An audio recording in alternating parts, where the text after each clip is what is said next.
This is Late Night Science, today with your hosts Dr. Axel Schumacher and Dr. Daryl Baker.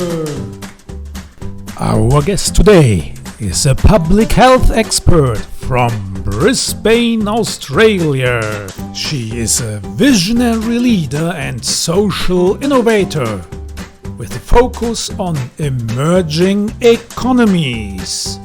She works towards a human-centered digital economy and women's empowerment. Author of several books on blockchain technology, Dr. Jane Thomason.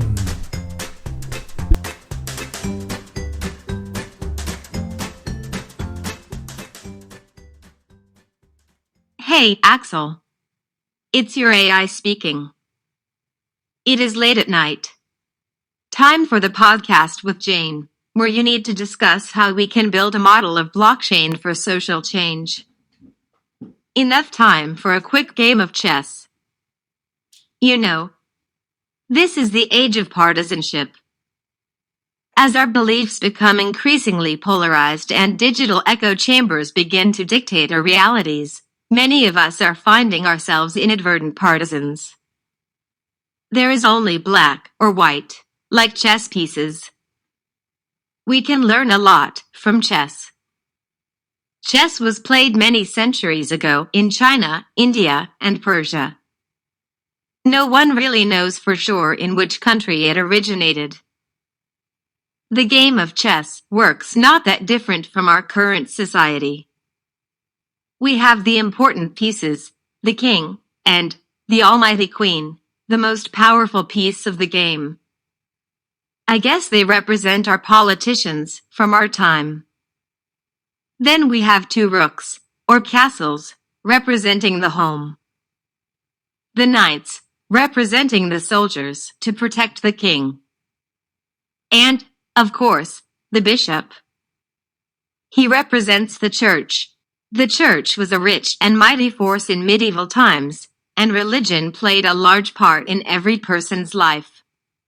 The pawns on the chessboard represent serfs or laborers. There are more of them than any other piece on the board, and often they are sacrificed to save the more valuable guys. In medieval times, serfs were considered no more than the property of landowners. Life was brutally hard for serfs during this era of history. Well, they died young. They were often left unprotected while wars raged around them. They could be traded, used as a diversion, or even sacrificed to allow the landowners to escape harm. This is not fair. I mean, why can't we change the rules of the game in a way to empower the pawns, the farmers, the people who don't own anything? But they are black and white pieces, like our society. Left and right, divided. We could change the color of the pieces. Studies suggest that people who identify more intensely with a political tribe or ideology share an underlying psychological trait, low levels of cognitive flexibility. This mental rigidity makes it harder for people to change their ways of thinking or adapt to new environments. But if people cannot change, maybe technology can. Maybe we have to change the rules. There is one exponential technology that could change the rule of the game: scalable distributed ledgers, popularly known as blockchain. Blockchain technology can help with supporting the redistribution of power. Maybe it's worth examining blockchain applications in both emerging and developed economies to leapfrog these developments. Okay, let's change the rules. All right, here we are, our new podcast today with Jane Thomason. Hey, welcome. How are you? How are you? Great to see you. Well, great to have you on board. So where are you currently in Australia? Yeah, I'm in Australia. I'm in Brisbane.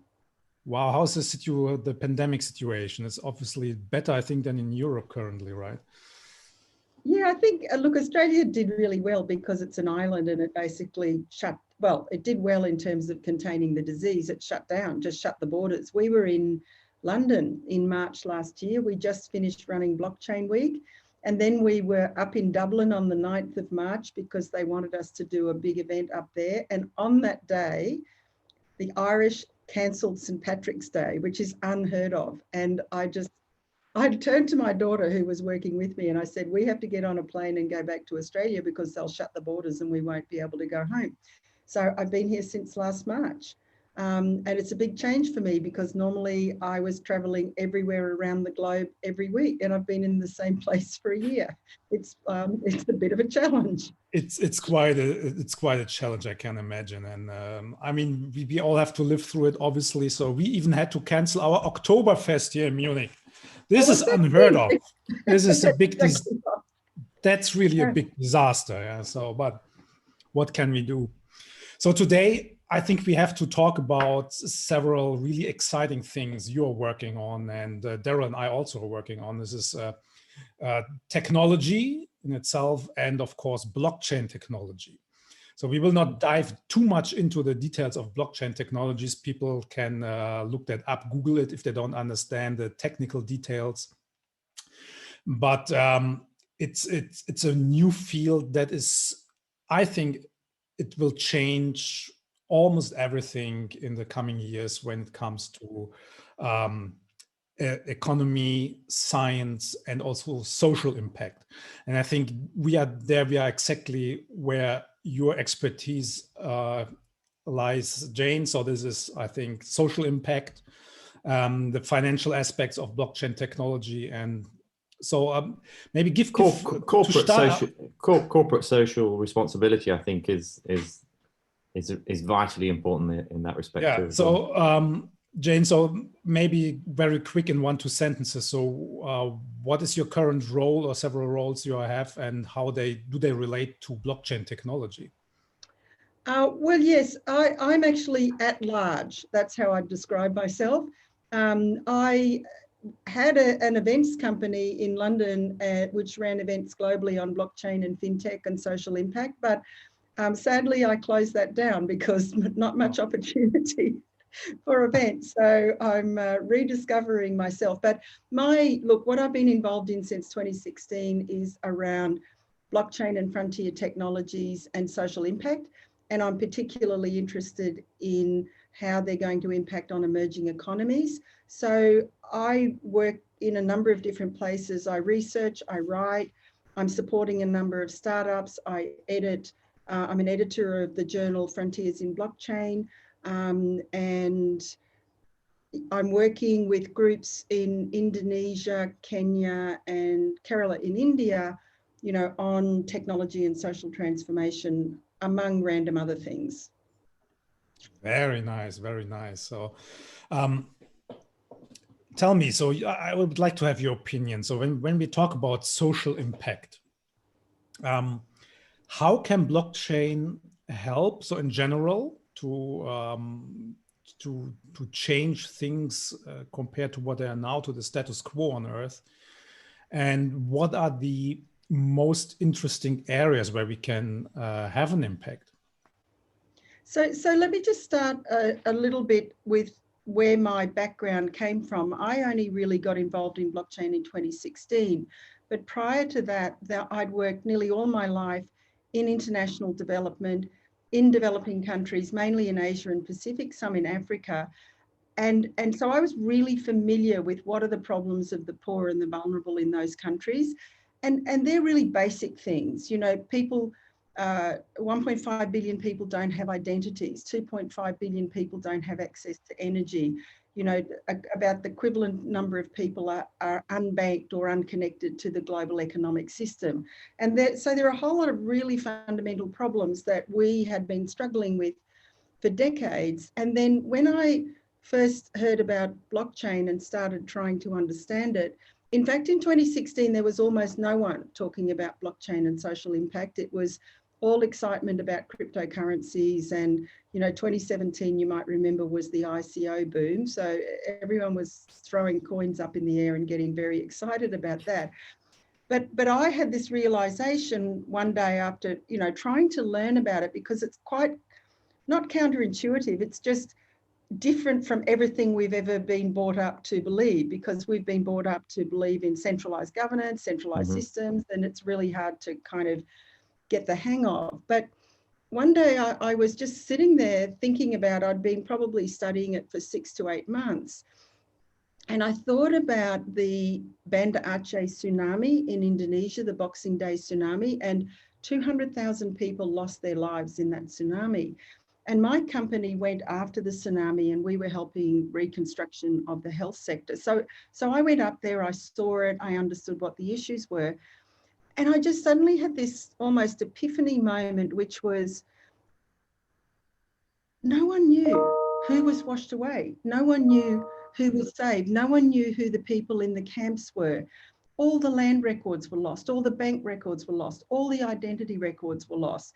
Then people started sending money, and donors started flocking in, and some of the problems like child trafficking and so forth started. No one knew if the money was getting where it was supposed to be. We know the problems with PPE in the pandemic, with fake drugs and so forth. No one could verify these drugs that were coming in. And I just was sitting there and had this moment, and I just thought, if all of this had been linked to some sort of, biometric identity hashed up onto a blockchain, as all these records were, it wouldn't have taken away the tragedy, but it would have made the reconstruction so much better. And it was sort of at that moment I went, wow, this is so powerful, not just in humanitarian settings, but for the poor and vulnerable everywhere. And that was when I decided I really needed to pursue this.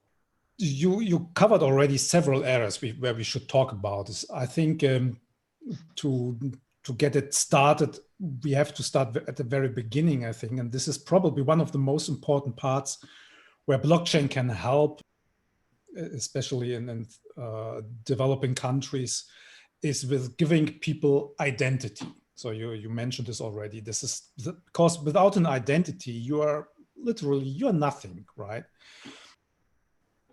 And giving people identity probably really has the potential to solve one of the world's greatest humanitarian problems.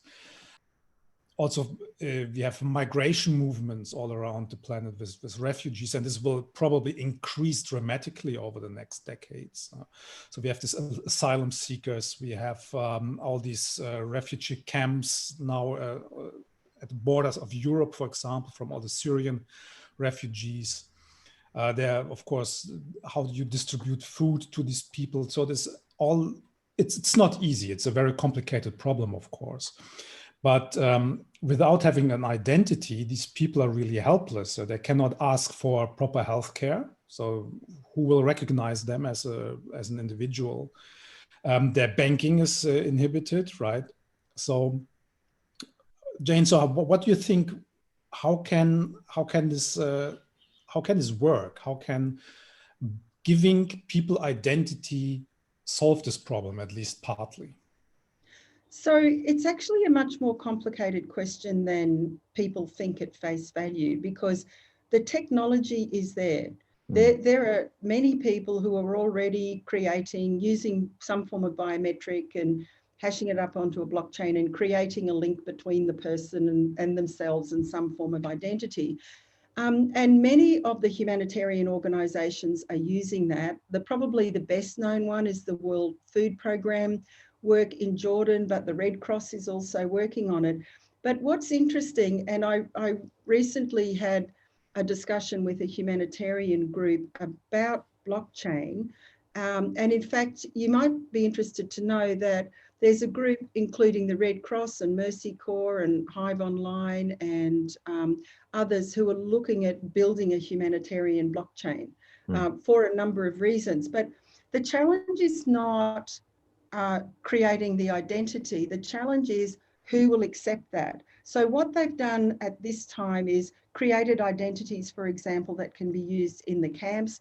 and building webs of attestation around them. So it's saying this person is trustworthy, this person is this person is trustworthy to pay back their small loans and so forth. But what it's not possible at the moment is then to get governments to recognise those identities, because if you look at any country, we think identity is a passport or a driver's license or something like that. These are actually certifications by government, and then you have to prove you're you in order to get that certification. And in most countries, there's at least 6 different government ministries who are involved in registration and certification. And it's a really, really complicated system. So this is only going to kind of work at scale when organisations are going to be able to work with one or more governments to get them using this as a mechanism that's acceptable to them, or accepting, say, for example, these humanitarian passports as an alternate proof of identity. So, for example, here they want a rates notice that gives our address, but maybe the government could accept a Red Cross humanitarian, identity that's being created in a camp. So I think it's not the technology, it's how you would actually scale it and gain acceptability of it. That's a good point, because Charles in the last podcast talked about not just identity but ownership of things like property, and how proof of stake can be used in that manner, so that if, for instance, we do have another tsunami or some disaster or some war or something like that, that the decentralized network, no matter where they are on the planet, they may be disrupted. I guess for Syria is an example now, where people are being displaced by their millions in different countries. And then when it comes to property ownership, that can be put as a ledger somewhere so that they can effectively take that digital ownership with them. And it goes very deep in terms, like you say, it's very deep in terms of governmental, but on the personal side of things too, where it could be some sort of intellectual property idea too. And I like the idea where an individual somewhere on the planet, or even on Mars, with what's been happening recently on Mars, eventually, where somebody somewhere may have an idea that they can take around with them and have some sort of passport, some sort of combined ownership. And of course, governmental, Australia, UK, Germany, or the European Union, we all have our different kind of rules, but if we can agree on those specific rules and how people can transfer ideas and technology, I think that's kind of fundamental there too. The way I kind of see blockchain and decentralization for the individual. So yeah, I'll come to the Syrians first, but on that whole ideas thing, there are quite a lot of people who are working on that. I do think it's complicated, because an idea without execution is just an idea. And so the value of that is unclear to me. But just coming back to the Syrians, because I think you're absolutely right. But the biggest technological innovation that helped the Syrians was the mobile phone. And many of them, that's how they found their way around Europe. That's how they found other friends and family and so forth. And so mobile technology, in my view, is probably the greatest game changer for the planet. And particularly given we've now got 70% of the population with some mobile phone coverage, because that gives you, as you say, they can be linked to their property. I mean, we talk about unbanked, but you don't need a bank if you've got a wallet on your mobile phone, and you can send and receive money on your mobile phone. And so I think a lot of things change with the introduction of mobile technology and some identity that can link you. But I wanted to mention too, and this is very relevant for blockchain and for the Syrians, because a lot of the Syrians were highly educated. Yeah, that's right. Yeah, but they don't have any link or evidence to the credentials. They could be nuclear scientists and doctors and architects, but there's no link. And so one of the common or popular use cases that's really getting some traction is credentialing. So if you've got a degree from a particular university, I mean, I have a big background in the health sector, and I used to run a hospital. And when we had foreign trained doctors coming to work in the hospital, it often took us a year, because we'd have to go back to every single place they ever trained and verify that they had the credential that they said. But whereas now it's possible to get that verified once and carry that with you. So that again would make a big difference to those Syrian refugees in Europe. Yeah, but then how do we get to this point that we have these technologies really in place? But obviously, it's not a technological problem.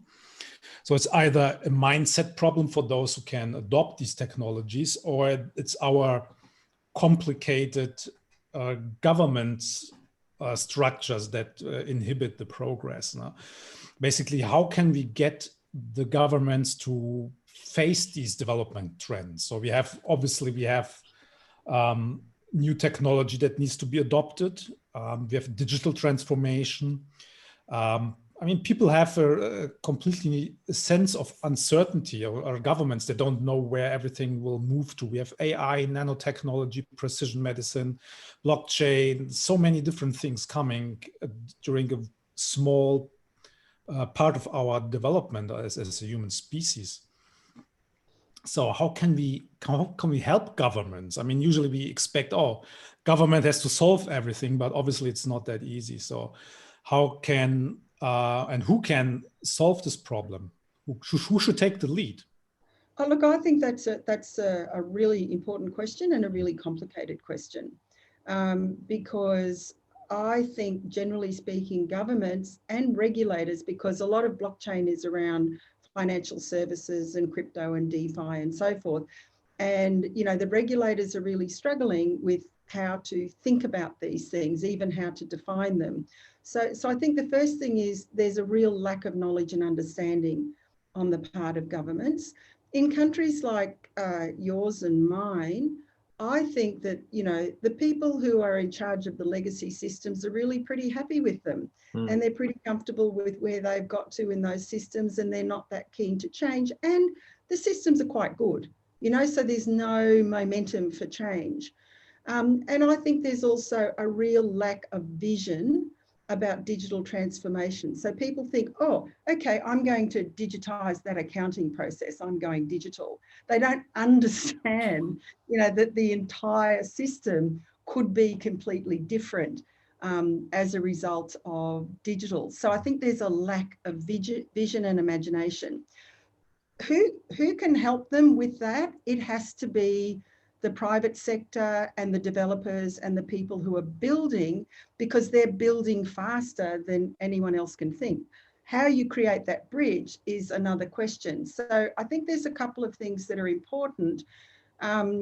One is that we are developing and really documenting properly the use cases, and probably often in conjunction with academic institutions, only because they're trustworthy. Because, again, going back to the ICO phase, when everyone was going to, fly a spaceship to Mars, digitize the sun, whatever, it was all vaporware. And so you have to have people who have some trust, who are saying, yes, I can verify that this is in fact the case. So I think that first thing is like serious documentation of use cases and maybe verified by a third party.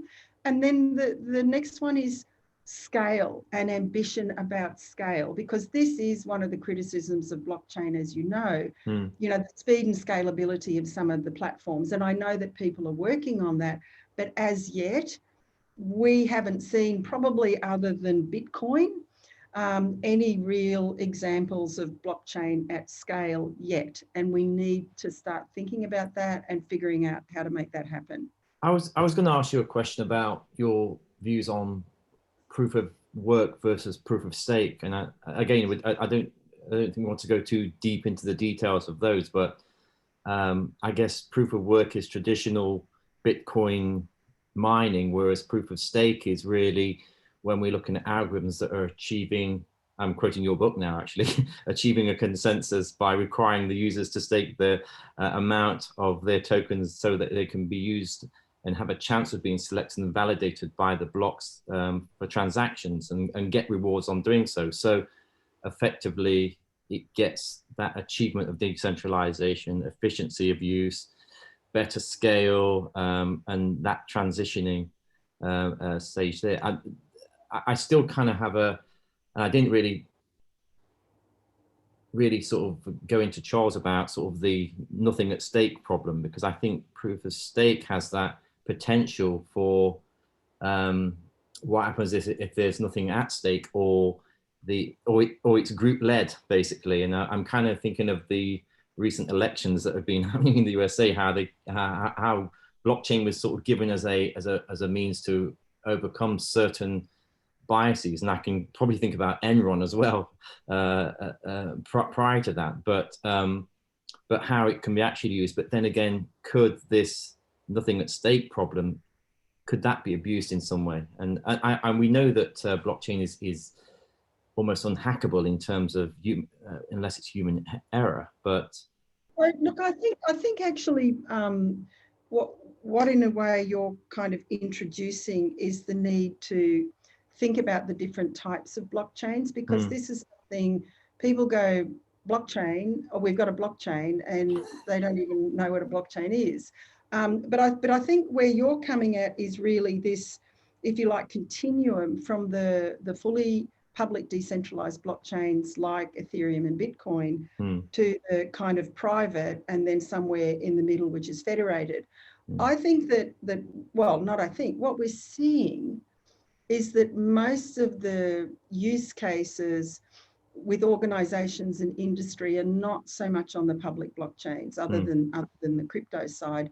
They're using the federated and the private blockchains, which the real diehard blockchain purists are very critical of, because they're saying that if you change it, then you lose the sort of value of decentralization, which you do to some extent. But what I believe that we'll see is an institutional adoption of blockchains. Generally, they're not going to use public blockchains. They're going to use either a private or a federated blockchain. So, there's debates about that, but I think that that's really the issue. Now, onto the kind of Bitcoin consensus mechanism, the big criticism of that is the cost. The energy cost of doing that. And a lot of, particularly with the focus on climate change, a lot of people jump up and down, and, people are doing comparisons of, Bitcoin energy and the use of energy in Iceland and things like that. But so that's a downside of that. And really, I think it's going to be a choice and an understanding of what you get and what you don't get in a decentralized ledger, if it's federated or private. That's right. But basically coming back to the problem, how we can implement these solutions. So we established, okay, it's not a technical problem. The same with all these companies, all these startups that came up with new blockchain technologies over the recent years. They showed that we can solve these problems, like the energy problem of blockchain architecture and others. But what we face in our project with Shivom, where we try to tackle healthcare with blockchain technology, we run always into problems that these very slow, innovation-averse healthcare ecosystems, and the same is for finance, they are not only slow to adopt these new technologies, they are maybe afraid and even opposed, because of course it changes the status quo that it's very favorable for them, like especially in the finance systems, it's quite obvious. In the healthcare ecosystems, it's maybe even worse, because big companies or insurance companies, they can make a lot of money from patients, obviously. So there's a lot at stake here. Where I see though, and then you could, I think you're really the expert on this, is I think while it's very complicated establishing these new systems like in the United States or in Germany or Switzerland, where we have these 150-year-old ecosystems, what is the opportunity in going into the emerging markets? Because they have a lack of trusted and effective infrastructure.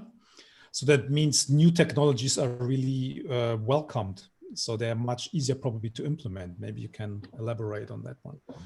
Yeah, look, I'd love to. I just did want to make one comment, and maybe we should talk about healthcare, at another time. But if you'd have asked me before the pandemic whether the healthcare was ripe for blockchain innovation, I'd have said, "Oh, don't go there. It's like it's too hard." But what we have seen with the pandemic is you put a system under huge pressure, as the pandemic has done, and a lot of those curtains fall away. So I think we've seen more technological innovation in healthcare in the last year than we've probably seen in the decade prior. So with crisis comes opportunity. But let me just turn to the emerging markets, because, by and large, they're in a daily crisis situation. So they're not in that comfortable situation that we are in many of our countries. And often they don't have any systems, let alone legacy systems. So there's a lot less barriers to break down. And as I said before, I think the huge game changer is mobile technology, because that then makes it possible to reach the masses of people who were previously not connected with the economic system or even social welfare, for example, and enables them to connect with whatever they have to sell to the economy. And so I think the opportunity for innovation is greater. And I just want to tell you like a tiny, tiny little story, because one of the things that I've seen during the pandemic is the real escalation in emerging markets around mobile money and crypto. But this cute little story that I want to share with you was, I was talking to a colleague and friend of mine who runs a crypto remittance business in the Philippines. And he was saying that, their business had gone up, although remittances had gone down. But he told me a story around small micro entrepreneurs in the Philippines, and they make their income by selling Netflix and Spotify cards in the villages. But when the whole system shut down, then the cash shop shut down as well. So they had no way to get that tiny amount of foreign exchange so they could still get their Netflix and Spotify cards. So they started using crypto for the foreign exchange component to be able to buy those cards and continue to run their small businesses. So that's just one really lovely example of how, they had a really important problem to solve, and they've turned to technology to solve it. And I think if you look in emerging markets, you see a huge amount of that kind of innovation taking place, because they've really got some tough problems to solve, and they're very open to reach out to find different ways to be able to solve it. I mean, even last week I was on the launch of a digital university in Kerala, because they've been shut down for a year. The whole university functioning is obviously got to change, and they've gone, right, well, we're launching a digital university, and they did. And I just love that, because you see it all around the place. Yeah, it is. So would you, let's say, people who are interested in working in this field, this could be entrepreneurs or students who are getting into this topic. They are maybe now at the phase where they're reading up, how can I help? Where can I go in the future? Would you say that it's maybe not a good business per se, because we still have lots of problem in the blockchain technology to establish it and starting companies. But if you want to really have social impact, is this the go-to area where you see it? And would you say that it's valuable maybe starting, if you want to start a project, not doing it in one of the established ecosystems, but maybe going to emerging markets, starting maybe a company in Brazil or in Indonesia or the Philippines? Yeah, okay, so I want to answer that in a couple of ways. One is I wouldn't just stick to blockchain. I mean, I think blockchain will be a foundational technology for so many things that we do in the future, and we won't even talk about it. We'll just use it all the time. But I think it's this convergence of all the technologies, because it will be AI, it will be 3D printing, it will be IoT, and some sort of combination of those, often with a blockchain, but not always. So I think this idea that technology is going to create social transformation is very powerful. If people are wanting to get involved in it, then I think the first thing is to learn, and so just get on the internet, read, find out as much as you can, follow people that you're really interested in, join groups, go to meetups, just start getting into the community. And then depending on what your skill set is, if you're an entrepreneur and you could be a founder, and you've got an idea, then get started. And I mean, what we've learned during the pandemic, whether we like it or not, is we can collaborate with anyone anywhere. You know, you don't have to go to Brazil to start up a project in Brazil. You just have to find someone in Brazil and get a great idea and get going. So I think, but that's the entrepreneur's life. You just have to be running forward, failing fast, starting again and running forward again, and throw yourself with that. Isn't that the truth? Yes.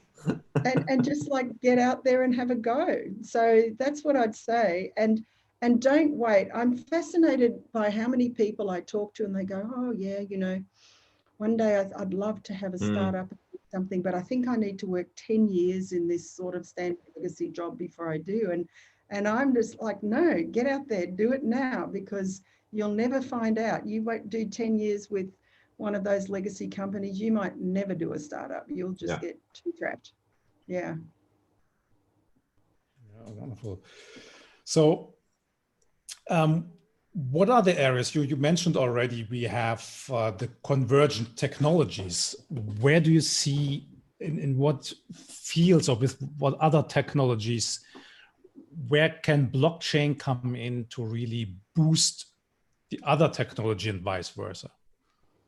Well, let's just stick with humanitarian, and I'm happy to go with healthcare and then maybe money and supply chains. You know, it just depends. Yeah. I think, you know, with humanitarian, what you're seeing, so we've talked about the identity and enabling people to be able to get access to rations and other services in camps. But you're also seeing a lot of combinations of technology with GIS and drones and you know, sort of secure data sharing to be able to track what's going on, because often in humanitarian settings where people are fleeing and there might be armed conflict, they can't send people in to be able to see what's happening to the population. So there's a lot of work going on there. It's increasingly common in camps to have 3D printers, you know, producing things that would take a lot longer for a supply chain to deliver. A lot of humanitarian organisations, because 80% of humanitarian is logistics, are using blockchain in their supply chains to try and make their supply chain stronger and more efficient. And then the other big one, of course, is in payments, because a lot of humanitarian relief is about providing direct payments to refugees, for example. And historically, that would be provided via a bank. So you'd have all of the costs and the time associated with the bank and the issues about people without identities getting a bank account. And so being able to provide peer-to-peer funding to refugees is really powerful. So there's just a whole set of areas where technology is really enabling. And that's also the other one that I wanted to call out, because I think this is going to be increasingly important and powerful, is the use of voice technology. Because a lot of people who are displaced are maybe illiterate. And so they might be able to be given a mobile phone, but they can't understand the instructions and they can't necessarily recognise numbers and words. And so there's a lot of work going on at the moment about providing very low cost devices. And when I say low cost, maybe $10. And people, illiterate people, can receive information, training, they can do voice activated searches, they can be told how to set up a wallet, for example, so that they could receive government funding into their phones, how to sell their produce in different places. So there's quite a lot of evidence emerging about how powerful voice is going to be. And you're talking, I mean, India alone has 200 million illiterate people. So you're talking big numbers of people that can now be reached with voice technology. And if you have a look at Google, the new languages that they're working on now are all in developing countries, because they understand that that's an important and untapped market. So voice is really important as well. I think it's interesting you made that point, because in our industry, when we're talking about clinical genomics, genetic counseling, and areas like that, which we take for granted. We understand what a variant is, what a mutation is, what a SNP is, what SARS-2 is, what COVID-19 is, and all these kind of things. But some of those phrases and concepts and understandings if we're looking at First Nations people in Canada, Australian groups there's all over the planet, we have these groups that in their language, they don't have the words, for want of a better word. And so I always thought that we have that issue in general genetics and medical understanding, trying to get those concepts across. And there's usually an elder or a tribal leader that we are kind of working with, in some instances, some witch doctors that you're kind of working with.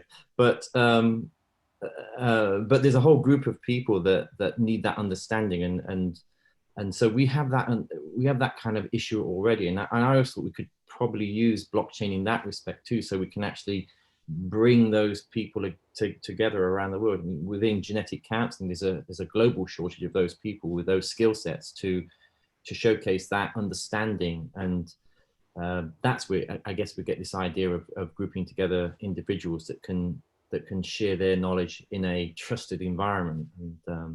And I think that's why voice and language is incredibly important. But you know, you do raise a really interesting point, because this is one that, you know, I've done some thinking and writing and speaking about, and that is, what is informed consent when you're dealing with, you know, illiterate people who don't have the concepts. And as people are getting terribly interested in the human genome and, you know, people's genomic material and you know, going around in emerging markets paying people to get access to that, you know, what understanding do they have of what that access means and how it can be used and how it provides information about you and your family and all of those sorts of things. So, you know, I just think there's, particularly in healthcare, but generally, there's some really critical ethical issues that need to be examined in relation to digital everything. Yeah. And you know, blockchain can record things, but if it's not done properly in the first place, it's only going to record, you know, an inaccurate thing. And we have to think about how you approach it. I think you mentioned a good point. The things have to be done correctly, and of course with the right ethical frameworks. But on the other hand, I think what is important here is that ethics should also not stand in the way of progress, because a lot of times I see that people that are involved in ethics committees and so on, that they also slow down progress a lot, because then they say, and this is okay to say this, to say, look, careful, we have to look at this point, and we have to see the patient perspective and the people who have no identity and so on. There's lots of issues we have to look in on the ethical side. But this should not keep us from implementing these solutions.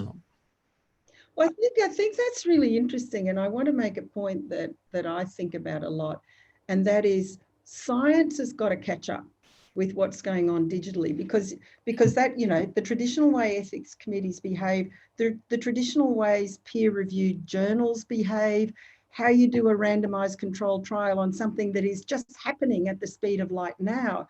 And you know, you think about, you know, the Lancet Commission's doing something on digital health, it's taking 3 years. It's like, really? Like, by the time that 3 years is over, so much innovation will have taken place. So I think we need a kind of digital scientific research transformation as well. So people are looking at new methods to be able to keep up and, you know, almost in an agile manner, keep on following what's going on and have some kind of opinion or valid position about it from a science point of view. But you just cannot do science that way anymore with digital things, in my view. Yeah, amen to that. And we have to see really opportunities. I mean, in classical, when we come back to healthcare, in classical healthcare ecosystems, you mentioned it, clinical trials, first of all, they take years and years and years, cost billions of dollars. And what is really problematic is they're usually done only with certain subgroups of the population. It's usually, I think 80%, the number is wrong, but it's just to give the impression. So maybe 80% are white Caucasian males. Yeah. So, and a lot of other ethnic subgroups and children, older people, they are basically left out of the classical clinical trials. But with new technologies, and especially if we cross borders for doing these experiments and running trials, we have so many more opportunities to completely do it in different ways and really empower also patients to be more proactively involved in clinical trials. We can look at massive amounts of numbers of people in emerging markets. Like we have to look at how is health dependent, of course, on your ethnic background. We have like diabetes. It may be completely different how diabetes develops in the Indian subpopulations compared to ones in the UK or in Australia or in Brazil. People are different. We react differently to our environment. We react differently to what we eat, to nutrition. And by crossing these boundaries, the classical clinical trial boundaries, we can achieve so much more. And the medication, the drugs we develop, they can be so much more better tailored to these different subgroups in the population, right? Yeah, and I just want to mention a project that's going on at the moment, because back to how innovation's happening faster in emerging markets. So a tech entrepreneur and colleague and friend of mine in Kenya is working on a digital health wallet where the patients have all of their health data in their own wallet that they own, and then they can permission people, whether it's doctors or whether it's researchers, to access their records. I mean, it's early days yet, and I think it'll be a very long time, certainly in Australia and probably where you guys are, before this happens, because everyone owns our health data except us. It's the insurers, it's the hospitals, it's the doctors, it's the government, but we don't have any of it. So, and but they I think there we have an opportunity where every human being can basically help out. So we have to, as a private individuals, we have to leapfrog a little bit and adopt these new technologies. Yeah, like you mentioned, for example, to having a certain electronic health record where it's up to you that you store your data there if you have access to it. Of course, not everyone has access to their data, and which is a big problem. But I think what people have to understand is that they have to adopt it on themselves, not waiting that the government tells them, look, we have a solution developed, now you can use it, because this will take another 20, 30 years till this happens. So people should go out, find solutions like these apps, because there are several companies working on these things. And it's not only for healthcare, it's the same for finances, for other areas as well. And just use it. And I think if millions and millions of people use the technology, governments and jurisdictions, they have basically to follow. They have no other chance. They have to make changes. They have to implement changes, right? I think that's an interesting point, Axel, because my government in the UK are talking about vaccine passports for COVID-19. People want to travel abroad. And I guess that idea of okay, we have a ledger or a passport that has information about a particular individual. And when I'm going to wherever I'm going to, Australia, Indonesia, at the border, and I can go like, here's my information, and it's me allowing access to that information and taking ownership of that information so that it's not abusing the system. And I guess the sell to governments is that it's all about time, turnaround times to get access to information, which, as we know from last year, if the people that were traveling around the world were able to share where they'd gone in some sort of computational analytical process, that they can, again, there might be parts of the world that you don't want to share. So again, gaining access to certain aspects of where you've traveled or your healthcare records, but not gaining access to everything, but taking ownership of that is key, I think. As if we are Syrians in some respect. It's the same thing. It's the same kind of displacement, really. I think the trick, however, will be, because I just don't think that everyone is as informed as us and they're going to run off and find an app or be confident that it's dealing with highly confidential and private information in a trusted manner. And so I think ultimately it will come down to incentivization, because if you think about, everyone started using these health apps for free, but people were taking their data while they were using the health app, but they valued what that fitness app was doing for them. So I think it'll be something like, what is the value to a person of getting in one of these apps and having their data and using it? And I think that's just, people won't just do it because we say it's good for you, or in the end, there's going to be this massive social benefit to medical research. So I think that's where how to get people on it and seeing a benefit for themselves will be the challenge. Absolutely. Though it should be obvious, at least for healthcare. I mean, everyone wants to stay healthy, and there the benefit is quite obvious, right? If you have all your health records at one place, and you can, even if you go on vacation and you're in a different country and you're getting sick, you have to go to a hospital, and you have your health records with you, and you can give it access to the doctors. I mean, this would be wonderful, right? I know, but I just think that there's a lot of people who they just won't think about that or unless there's a reason to do it. I mean, the pandemic has brought a real focus on healthcare for the first time, in our lives. But I'm still not sure that people see the fact that they haven't got access to their entire health record as a number one problem for them today.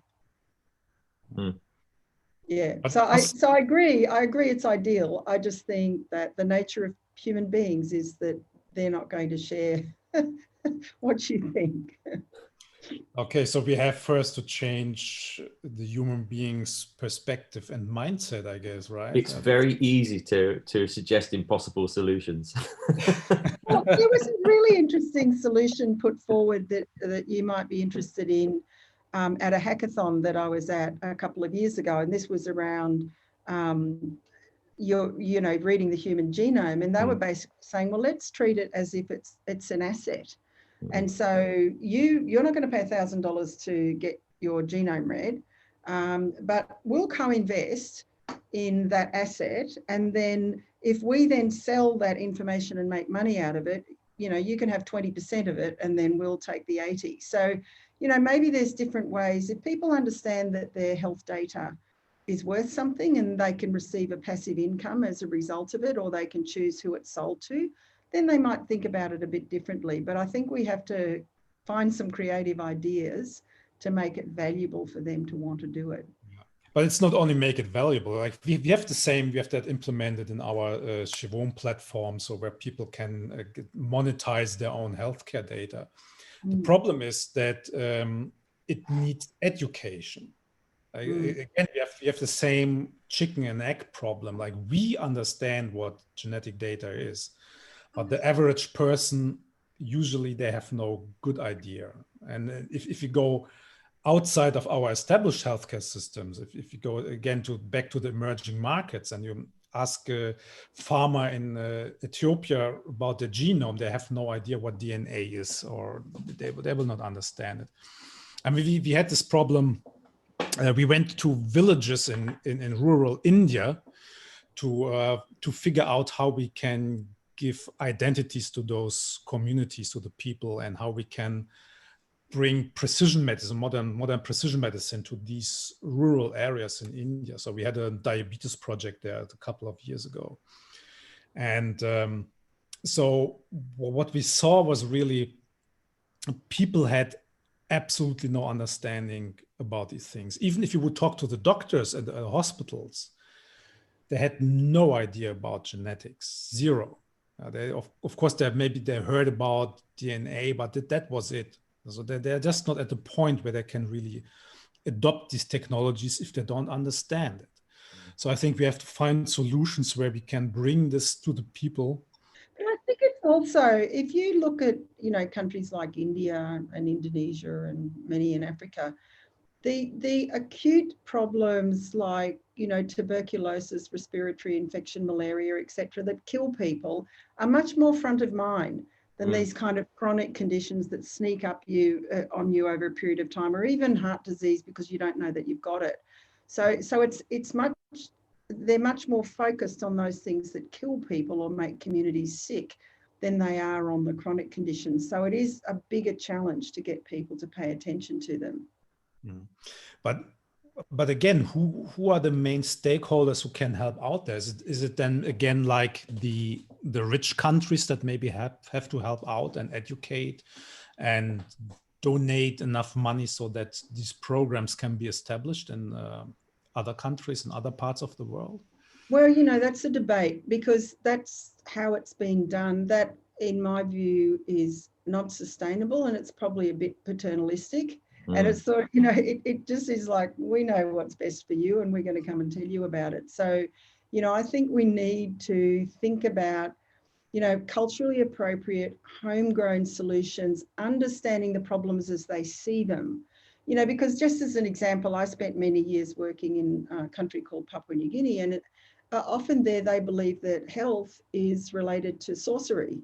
So it's really hard to go and say, well, you know, you've got a virus or you've got a bacteria, because they're going, no, like there was an act of magic that happened over there and we have to deal with that. So, you know, I think it's quite complicated just going in and understanding how people understand these conditions, how they're aware of them, and then coming up with a way of explaining to them and incentivizing them. Because again, in a lot of traditional societies, they live today. They go out and get food today. They light the fire. They collect the water. They're not thinking, look, 20 years down the track, if you keep smoking, you could have lung cancer. That's like a really hard concept. So, yeah, I just think there's a lot of work to do around chronic disease.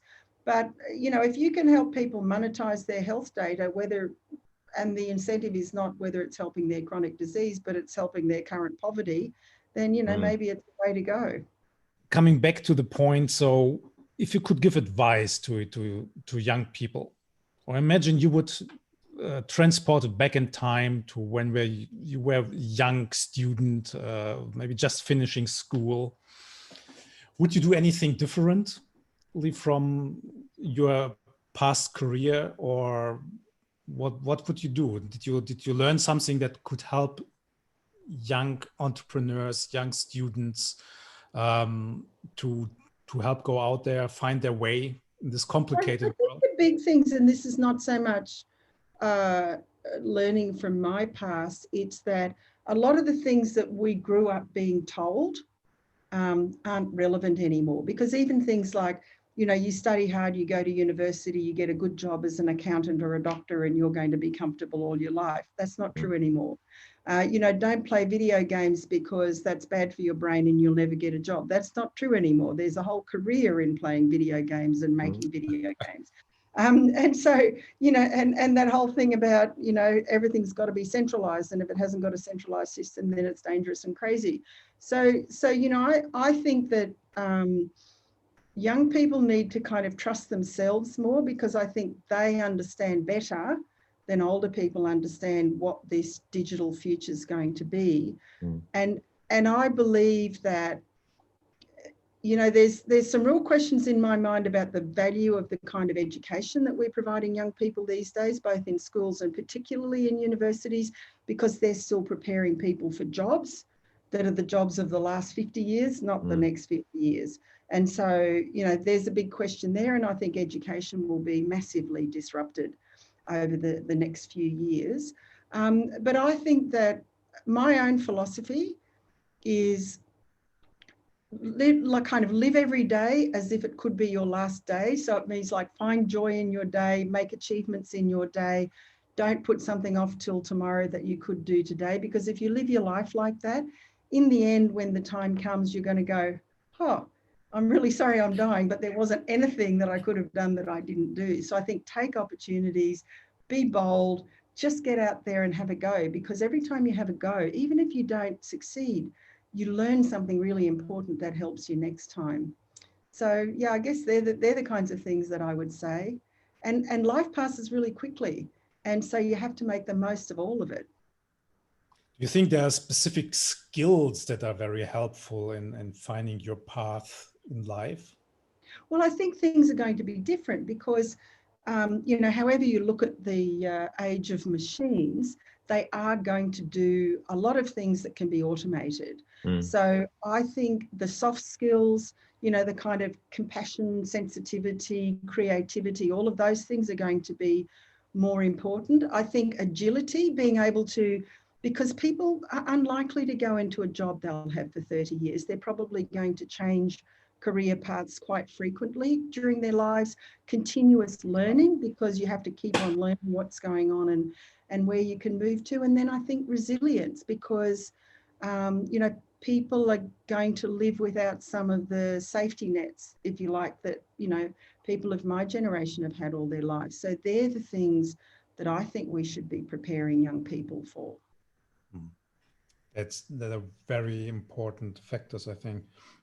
But are you overall very optimistic about the coming years, or are you still skeptical? I mean, obviously, we have so many. I'm an optimist. That's the best way to live your life. Great. Because we've always got something to look forward to. And yes, I was on a panel the other day. It's like, will machines take our jobs? Like, no. Let's just rethink this. So so I think we're entering into an incredible age. It's not without threats. But we all need to face it with optimism and passion and, find a way that we can move forward and make the world a better place for us and for our families and for everyone.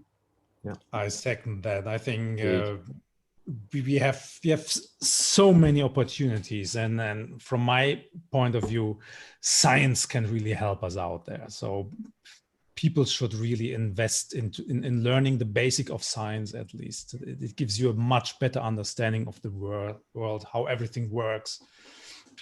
These are very valuable skills. I think for myself, companies should really invest in those younger groups too. So the 16s, the guys that are just coming out of school that maybe university is not their thing, or the guys that are coming out of college, which they're looking at something more technical and they don't want to go to more specifics. And indeed, people that are spinning out of universities at all levels should have some understanding of business and understanding of entrepreneurship as well. I agree. You don't have to go to university to be an entrepreneur. You don't have to go to university to be a coder.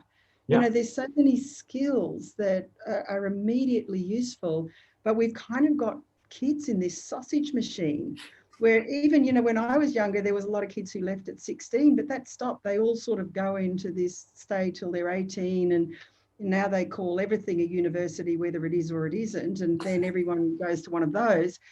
I just think the whole education system needs a complete refit. But I agree with you completely. That's difficult to implement as well, right? I mean, imagine like here in Germany, I finished school with 21. I was 21 years old because I was 13 years at least in school if you go up to the till the end, and then you have university. At my time, it took ages to get your degrees, your masters or your PhD. I was almost 40 years when I finished my PhD. Look at all of those long years. And this is like already almost half of your life is already taken from you, and you still haven't started working. And I think people have really to not get basically school in the way of your career, right? But it is. I'm having lunch with a guy today who's a neuroscientist and psychologist, and they're doing this work on kids and saying, the kids sit in school for 8 hours a day. They're not engaged and they're not learning. Like, why are we locking them in these places and making them stay there for 20 years? No, we need to be relooking at that and helping them develop the skills and capacities that they've got that will help them have a good life and a decent career, and stop just making this sausage machine approach. Yeah, and there's so many ways where you can already very early on in life have really impact. I mean, I started my first business when I was 3 years old. I was selling antiques and flea markets. So basically I was very early in the morning. I was going to the flea markets and buying cheap stuff, and then was selling it for triple the price than to other people. I mean, it was 3 years when I started that business, and it was quite profitable. I learned so much during that time. All these wasted years studying. What were you doing? Yeah, I was criticized for that behavior at school. So I remember that I had a geography teacher, and he was telling me that I was crazy doing this. Now, why would I do this? Concentrate on learning geography, not going out earning That's been money. very helpful, I'm sure. Institutional bias, I think. Oh, Yeah. the thing is just you have to, especially young people, they just have to try things out, and if it fails, so what? You learned something doing this. But we have to enable them to do that.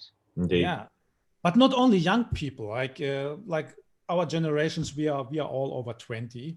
Yeah, a little bit. Quite a bit. I mean, I have no idea. Of course I have a job now, but I have no idea what job I will have in 20 years from now or in 30 years from now. It can be something completely different, because everything changes so dramatically in the current environment. And we need to look out for new opportunities and new ideas. And there are so many things we can do. So we should never stop doing this. And even if you're 90 or 100 years old, you still can start a new business and do something else. Right. Yeah. Okay, Absolutely. Jane, some Yes. last words. I know you have to jump on something else, but thank you so much. It was lovely to have you here on the podcast. Any last words you want to tell our podcast audience? Well, look, I think the thing is, so let's just go back to my belief that technology and people can change the world for a better place. And what I think is you don't have to be a prime minister or a president or a king to do that. Everyone can do that, within their own social sphere. So even just do a good act for someone. But if you actually think you've got an idea or a technology that can be of benefit, then be bold, get out there, have a go. And everyone can do something. And then together we snowball and we become a movement and we really make some change. So if you think you can do something, just do it. Thank you. Fantastic. It's so lovely to be on your podcast. It's been such a pleasure. Thank you. Anytime again. There's so much things we still have There's to so many topics. Okay, thank you so much. Take care. Bye. Have a great day. Take care, everyone. Bye.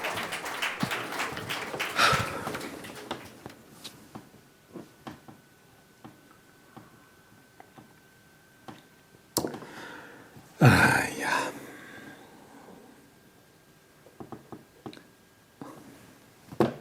Oh, it's you again. Oh, come on. The podcast is over. Everyone is already gone, huh? Everyone switched off. That's it. No more podcast today. Look, you could go home and do something for your brain. Yeah? Look at me. Playing chess, that's a good thing to do. Yeah. But before you go, if you liked this podcast, please share the love and give it a thumbs up. Also, if you like the late night science show, then please subscribe to our channel. And if you watch this on YouTube, don't forget to press the bell icon for the latest updates. Axel, queen to h5. Checkmate. What?